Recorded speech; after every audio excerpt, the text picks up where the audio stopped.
Quando o Eike Batista foi construir a OGX, quando ele foi montar a OGX, eu que montei a empresa para ele. O cara parou um caminhão de dinheiro na minha frente, cara. Você quer que eu fazer o quê? Ele tinha um iate. O que ele fazia de festa nesse iate, cara? Ele trazia árabe, cara. Ele trazia esses caras do mundo do petróleo. Nossa, cara, o que ele fazia naquele iate de festa, cara? Era loucura as coisas do Eike. Nesse corte, o Sérgio Sacani conta sobre sua relação com o Eike Batista e a empresa OGX, desde a sua criação até a falência, e os motivos que levaram ao fracasso dessa gigante do petróleo. Não esqueça de se inscrever no canal, ativar o sininho das notificações e deixar o seu gostei. Então agora vamos pro corte. Você conhecendo muito bem esse mercado, eu tava no mercado financeiro e vi muita gente quebrar com a GX. Então tinha cliente que quebrava. Quando você via o Eike lá, achando um monte de petróleo, falando ali que encontrou poço, você acreditava nisso ou já não acreditava? Como que vocês, os pessoal do setor, viam aquilo? Viam que de fato tinha oportunidade ou já sacaram antes alguma coisa? Como que foi isso? Legal, a gente fala da OGX, cara. A Halliburton, né, pra quem não sabe, ela é uma empresa prestadora de serviço. O forte dela tem várias áreas, ela tem área de perfuração, cimentação e tudo, mas ela tem uma área dela muito forte lá dentro, que é a parte de software da área de petróleo, que são softwares específicos que são usados para achar petróleo. Quando o Eike Batista foi construir a OGX, quando ele foi montar a OGX, ele montou a OGX do dia para a noite. Foi num fim de semana. Caramba. Ele montou a empresa. Eu que montei a empresa para ele. Caramba! Eu que montei a OGX, cara. Entendeu? Então o que acontece? Ele fez umas movimentações muito ousadas. Ele foi na Petrobras foi numa sexta-feira. Pior que isso é verdade, ele foi numa sexta-feira.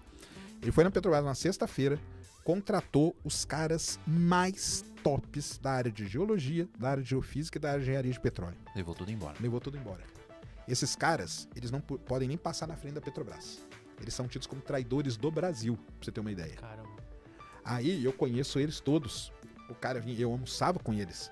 O cara falava assim, Sérgio, cara, o cara parou um caminhão de dinheiro na minha frente, cara. Você quer que eu fazer o quê? Entendeu? Então não tinha como, cara. Não tinha como, mas eles foram tidos como traidores da nação. Caramba. Entendeu? Se eles passassem ali na frente, eles iam... Porque dentro do mundo do petróleo, e falando especificamente da Petrobras, ela tem um negócio que o cara veste a camisa da Petrobras. Então, tipo, ele vai entrar ali, ele vai até a morte dele, ele não vai sair. E esses caras caíram fora. Eles quebraram. E eles eram um deles era o cara que sabia a localização de todos os pontos onde tinha petróleo. Todos os pontos onde tinha petróleo. E aí o que acontece? O Eike precisava de computador e de software para montar o OGX. Ele não tinha. Então ele chegou na minha empresa, porque um desses caras, ele era muito amigo do chefe da minha empresa, e nós alugamos os computadores para ele.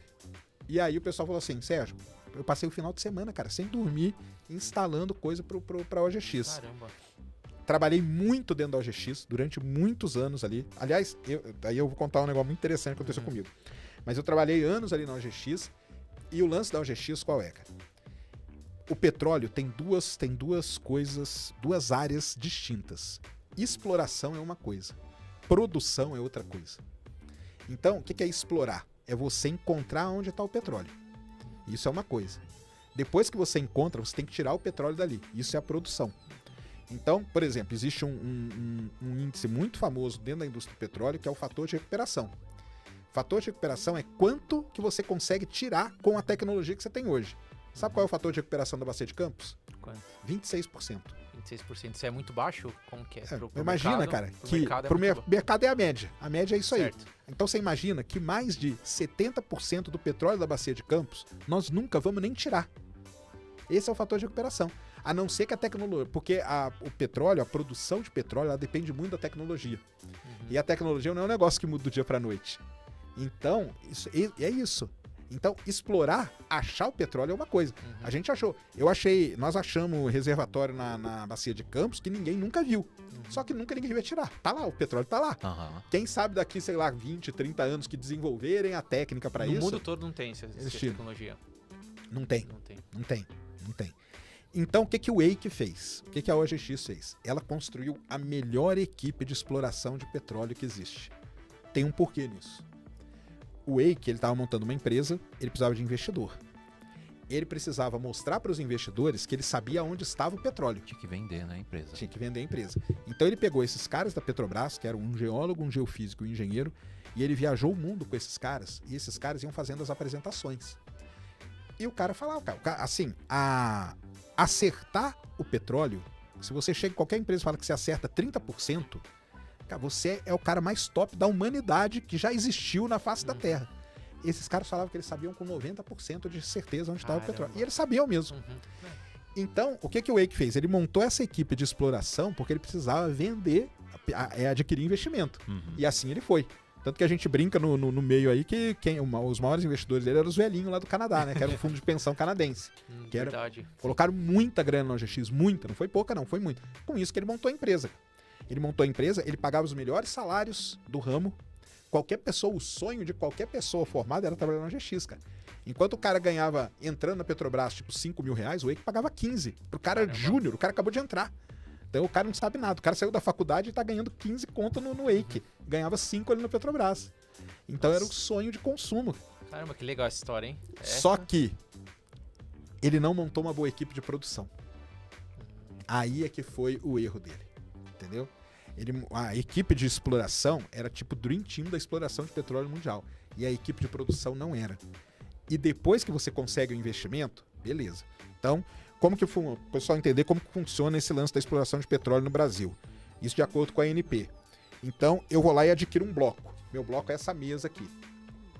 Eu tenho 5 anos, de acordo com a ANP, para declarar que esse bloco ele é economicamente viável ou não. Certo. Beleza? Eu tenho 5 anos para fazer isso. Então, eu vou lá, compro. O que o Wake fez com essa grana? Ele comprou os blocos que ele já sabia que tinha petróleo. Porque o cara lá sabia. 90%. 90%. Ele comprou os blocos certos. Comprou essa mesa preta aqui e tal. Então isso não entrava em leilão, ele podia comprar direto. Nos leilões que tinha Leilões mesmo. mesmo, Nos leilões que tinha, ele já sabia, ele ia lá e comprava esses blocos. Então ele comprou os blocos certos. Quando ele comprou os blocos, ele teve 5 anos que ninguém encheu o saco dele.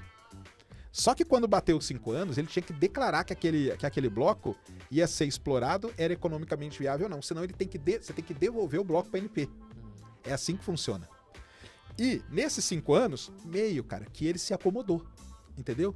Então ele montou uma equipe boa de explorar, conseguiu investimento, comprou os blocos. E aí a equipe de produção dele não era a mais top de todos os tempos. Não era o Dream Team de produção. E aí os caras meio que se perderam nesse negócio de produzir o petróleo.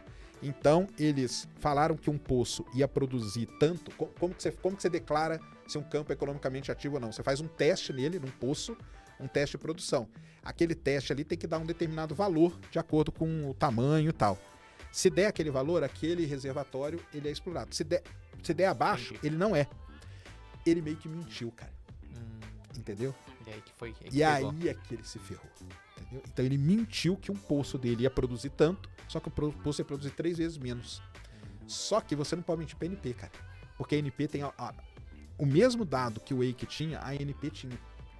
E na ANP você tem engenheiro, geólogo e geofísico. O cara faz a auditoria, que a gente chama. Então, você é uma empresa. Eu sou da ANP, o Fábio é de outra empresa. Vocês me mandam, eu bato aqui e falo, opa, beleza, sua empresa tá ok e tal. Você manda e fala, cara, tem alguma coisa estranha aqui. Vamos auditar isso aqui. Quando bateram, viram que ele tinha meio que mentido.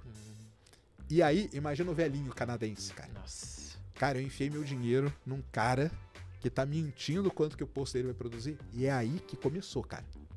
E aí a OGX foi embora. Aí não teve como segurar, cara. E ele mirou em vários negócios. Você acha que isso atrapalhou? MMX, LX, hotéis. Você acha que isso atrapalhou? Cara, não, eu acho que não atrapalhou, não. Eu acho que não. Porque ele podia ter montado um bom time de produção. Se ele tivesse montado... É que ele eu não sei quanto é nesse... Eu tava lá dentro, né? Eu trabalhava lá dentro e tudo. E você viu, o pessoal, assim, não posso falar que o pessoal é ruim. O pessoal era bom. Só que não era do nível do pessoal de exploração. E para uma empresa que estava começando, tinha muito holofote em cima dele. Qualquer coisa que ele fazia, ele chegou a ser o quê? O 7º homem mais rico do mundo, né? Chegou. Na Sétimo, Forbes, lá. Acho que foi 7º, 8º. Acho que foi sexto até. É, né? Foi muito. Então, aqui foi por quê? O governo com ele, todo mundo com ele, nossa. Então, o governo também o pessoal não sei se vai lembrar, né? Mas nessa época aí, o governo estabeleceu as Champions, né? As Champions brasileiras. JBS, Lembra disso? Sim, A OGX era uma delas. E ele conseguiu, por exemplo, empréstimo do BNDES. Que é uma coisa que ninguém consegue. O governo tentou salvar a OGX até o último segundo, cara. Mas não dava. Porque como que você ia fazer? A credibilidade foi embora. E aí não produzia. O pior é que não produzia. E aí o campo dele não produzia. E aí começou a mandar embora. E eu tava dentro... Aí que eu ia chegar na história. Eu estava dentro da OGX quando a OGX acabou. Eu estava no quando ela ponto. formou e quando ela acabou, cara.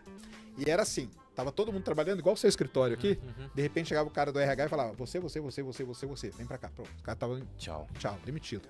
No dia seguinte, você tava lá, eu tava lá trabalhando direto, cara. Nesse meio tempo aí, virou uma loucura. Todo mundo foi trabalhando da OGX, que tinha que ajudar os caras de algum jeito.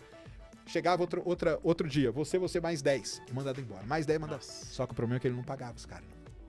Entendeu? Ô, Sérgio, não chegou um momento, vocês já tinham mais experiência de mercado, que olhava assim, cara, isso aqui tá bonito demais pra dar certo. Chegou algum momento que vocês sentiu que, cara, vai dar errado, alguma coisa vai acontecer? Cara, assim, eu sinceramente, estando lá dentro, eu pensei que ia dar muito certo, cara. Eu pensei que ia dar muito certo, entendeu? Porque tava ali, os dados todos mostravam, tá tudo certinho. O lance foi esse lance da produção, entendeu? Só que a produção essas coisas, né, no petróleo, elas são muito estanques, elas são muito separadas. Então eu não tinha contato com a galera da produção. E aí explodiu esse negócio. O Wake, ele comprou lá no Rio de Janeiro, tem um prédio muito bonito, que é um prédio redondo, chama Edifício Serrador. Esse era o prédio da OGX, ali no centro do Rio. Prédio lindíssimo. Ele comprou o prédio. E eu tava lá dentro o dia que a galera quis invadir o prédio, quebrar tudo. Tem a matéria até no Jornal Nacional. Quem quiser pegar, pega aí que vocês vão ver. O dia que os funcionários se revoltaram e foram entrar. Eu tava lá dentro do dia. O segurança falou pra mim, cara, se esconde aí no banheiro, que o negócio lá tá feio. Os caras estavam quebrando tudo, quebrando catraca, quebrando vidro, destruíram a fábrica. Cara, o edifício Serrador era um prédio centenário, foi destruído. Ele foi destruído. Porque os funcionários estavam sendo mandados embora e ele não estava cumprindo, porque ele não tinha mais dinheiro, cara. A ação dele chegou a custar 15 centavos. Eu lembro disso, eu lembro. 15 centavos. Eu lembro que as pessoas vendiam carro pra comprar o GX. Cara, eu conheço duas pessoas por causa disso. Eu conheço duas pessoas porque o cara colocou toda a grana que ele tinha, cara. Isso aí mesmo, o cara vendeu tudo que ele tinha pra comprar a ação da GX. E aí tem o lance, aí eu já não sei, né, mas aí dizem, né, por aí que meio que ele já sabia disso, entendeu? E aí ele foi tido como um cara que sacaneou a turma, porque ele tinha informação privilegiada. Então, por que ele não se ferrou tanto e toda a galera se ferrou? Então aí rola isso aí. E então a história da OGX tem um filme na Netflix. Verdade. É bem daquele jeito, tá? Ele tá certinho. Tá certinho? Tudo que ele Isso que eu conta ia ali. perguntar, né? Tudo que ele conta ali tá certinho. Aqueles caras ali são os caras que eu conhecia. Então ali você tem um geólogo, um geofísico e um engenheiro. É que não falam muito bem disso no filme, mas é muito legal. E até a história do guardanapo é verdade. A história do guardanapo é verdade. Porque ele queria meio que um sócio, um parceiro, que não era... O cara não virou sócio no contrato. Mas ele falou aquilo lá, cara, tudo que eu tiver, tantos por cento é seu, escreveu no guardanapo. Esse cara montou uma empresa de petróleo depois e o guardanapo fica na sala dele. Só pra você ter uma ideia. Legal. Caramba. E vendo que o governo apoiando os traidores da nação da Petrobras, eles acabaram sendo tranquilos na época, né? Porque, pô, sim. sou um traidor da nação, mas agora o governo tá com a gente, opa, deu certo. Deu certo então. Foi isso, tá? Mas até hoje são pessoa não grata na Petrobras, ou já... Até hoje deve ser, cara. Aí hoje eu não sei, mas deve ser. Não, a Petrobras... Aí também depois a Petrobras também, no rolo que ela entrou, né, cara? Eu vou te contar, pelo amor de Deus. Eu também nem tenho o que muito Aqueles falar. são mais traidores da nação, Então, né? O mensalão é Então, pior nem tenho o que falar. Quem que traiu mais, né? Então até fica nessa. Mas foi um momento ali muito complicado. Foi um momento de ouro, né? Cara, o Wake fazia uma... Ele tinha um iate. Ele tinha um iate. Que era uma das coisas mais lindas do mundo, cara. O iate dele ficava... famoso, O iate dele ficava ali... O Wake, pra quem não sabe também, ele comprou o Hotel Glória no Rio de Janeiro. Ele ia transformar o Hotel Glória num hotel 6 estrelas. Ia ser o único 6 estrelas do mundo na época. Ele tinha todo esse papo aí. Ele trabalhava lá no terraço e tal. Eu vi o Wake uma vez só na minha vida. Eu via mais o filho dele. O filho dele eu via direto. Ele eu só vi uma vez. Ele foi o cara que ajudou a levar Olimpíada pro Rio de Janeiro. Foi tudo ele. Cara, e esse iate dele, cara, ficava na Marina da Glória ali. Era gigantesco, cara. Gigantesco. Era uma coisa linda. Cara, o que ele fazia de festa nesse iate, cara, era muita festa, cara. Muita festa mesmo. Então ele trazia árabe, cara. Ele trazia esses caras do mundo do petróleo. Nossa, cara, o que ele fazia naquele iate de festa, cara. Era loucura as coisas do Wake. E aí, reza a lenda que ele ia derreter o iate, né? Chegou a ter essa lenda aí. Que ele tava tão ferrado depois que ele ia mandar derreter o iate pra vender o ferro ali, o aço, os negócios do iate pra ter dinheiro. Mas é isso, cara. Mas o Brasil, essa época da OGX, ela foi uma época muito boa pro petróleo no Brasil. Porque, como eu falei, tinha quebrado o monopólio da Petrobras. Então acabaram surgindo várias empresas. O que acontece com o petróleo, né? A Petrobras, ela tá interessada no filé mignon. Ela só quer o filé mignon. Tipo, carne de pescoço, ela não quer. É igualzinho na sua casa. Você come ali o filé mignon e o que tá perto do osso, cara, larga aí. E esse larga aí, pra nós, por exemplo, nós três aqui, a gente podia montar uma empresa de petróleo. Só com o larga aí. Só com o larga aí. Esse larga aí ia dar pra gente, sei lá, que desse lá, uns 10 mil barris por dia. 10 mil barris por dia, pra Petrobras não é nada, que isso é lixo. É lixo. A Petrobras produz 2 milhões de barris por dia. 10 mil não é nada. Só que 10 mil pra nós, 10 mil vezes $160, Verdade. é uma grana por dia. Pô, Então, começaram a surgir várias empresas atrás desses pedacinhos, que é o petróleo em terra no Brasil. O Brasil não tem petróleo só em mar, ele tem petróleo em terra. Mas ninguém fala por quê? Porque é muito pouco. Pouco para uma empresa igual a Petrobras. Da Petrobras. Mas eu, por exemplo, cara, eu visitei, nessa época que eu trabalhava, empresas de petróleo lá do sertão nordestino, entendeu? O cara, tinha 3, 4 cavalinhos de pau ali, tipo 2, 3 mil barris por dia. Cara, caramba. faz aí, Tá 2 ótimo. mil vezes 160. Na época o petróleo tava 150, 160 dólares o barril. Faz aí, 2 mil vezes 160 por dia. Multiplica por 30. Olha quanto que o cara tava lá no meio do nada. Pra ele não tá bom? Oh, Caramba. Tá ótimo, né? Então começaram a surgir várias empresas. Ouro Preto, aí tinha OGX, teve a PetroRio, PetroRio famosa, tá até hoje. A Queiroz Galvão, famosíssima, que era de outro setor, foi pro setor do petróleo, tem muito conhecido, trabalha lá. Então surgiram muitas empresas por conta disso. Então começou a ter os leilões de bloco, vamos leiloar bloco em terra. Bloco em terra é barato, produz uma miserinha ali de petróleo, é fácil de produzir, bem facinho. Você não precisa pôr plataforma, é raso, você não precisa furar poço de não sei quantos mil metros de profundidade, entendeu? Então, começou a ter o que é nos Estados Unidos, né? Nos Estados Unidos, você anda ali no Texas e tal. Cara, eu trabalhando pela Halliburton, eu cheguei a trabalhar em empresa que era empresa familiar, cara. Era empresa familiar. Era o pai de petróleo, cara. Empresa de petróleo. O cara tinha ali, cara, 5, 6 cavalinhos de pau, que é aquela máquina que fica tirando petróleo. Cara, 5 mil barris por dia, 8 mil barris por dia.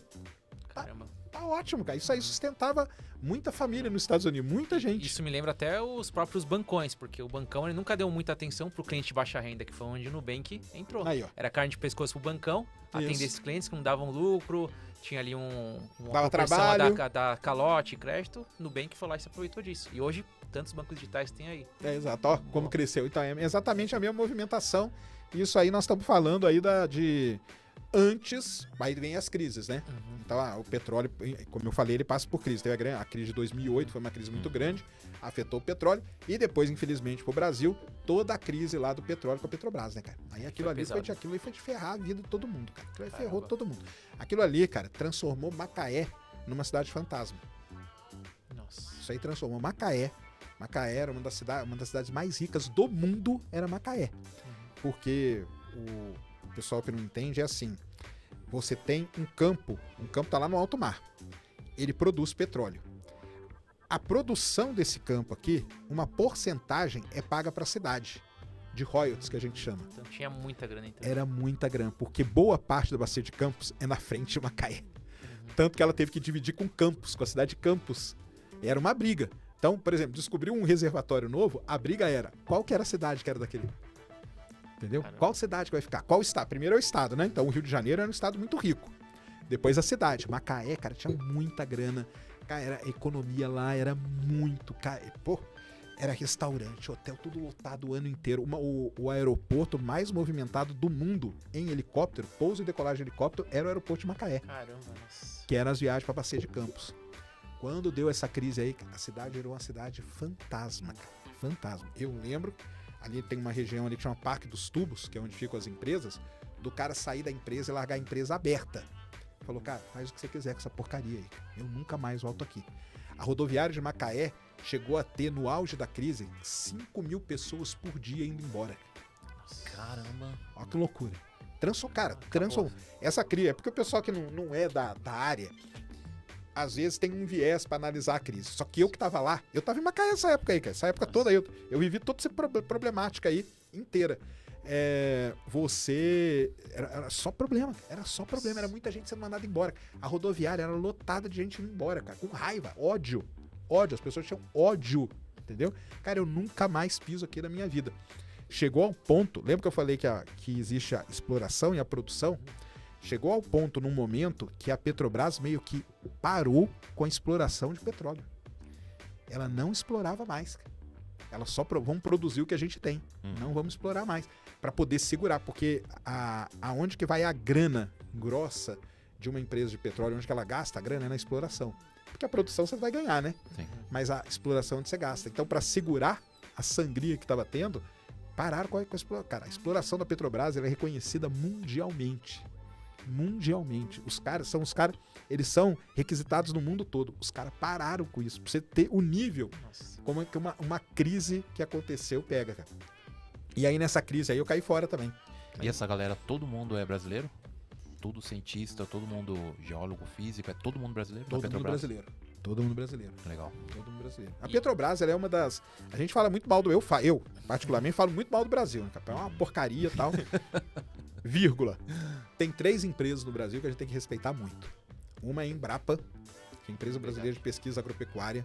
Os caras são muito foda. Não é pouco, não, cara. Eles são muito. A Embrapa é que meio que todo esse boom do agro no Brasil, isso aí você deve a tipo meia dúzia de pesquisadores da Embrapa que descobriram como plantar no cerrado. Olha que maluquice. A gente planta no cerrado, cara. Caramba. É o Muita maior pesquisa, produtor. né? Nossa. Então é muita pesquisa. A Embrapa é muito foda. A Embraer, não tem nem o que falar. Líder em aviões de pequeno porte lá nos Estados Unidos. Qualquer pessoa que pega um avião ali em Miami, sei lá, Nova York, você tem 90% de chance de entrar num avião da Embraer. E a Petrobras. Essas 3 empresas aí, elas são reconhecidas mundialmente. Mundialmente. Muito obrigado por ter ficado comigo até o final desse vídeo. Não esqueça de se inscrever no canal, ativar o sininho das notificações e deixar o seu gostei. Todo dia tem um corte novo pra você. Dá uma olhada no canal, tem muita coisa legal já. Até amanhã.